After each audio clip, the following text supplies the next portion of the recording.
GST வரி விகிதம் இனி 2 அடுக்குகள்ல மட்டுமே நடைமுறைப்படுத்தப்பட இருக்கும் நிலையில வீட்டு உபயோகப் பொருட்களுக்கான வரிகள் குறைக்கப்பட இருக்கு.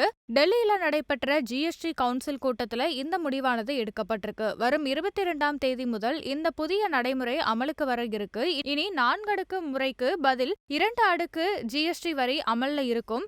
இதன் அடிப்படையில பால், சென்னா, பன்னீர், ரொட்டி, பரோட்டா, பென்சில், நோட்டு புத்தகங்கள், உயிர்காக்கும் மருந்துகள் போன்றவற்றுக்கு வரி விலக்கு அளிக்கப்படுது.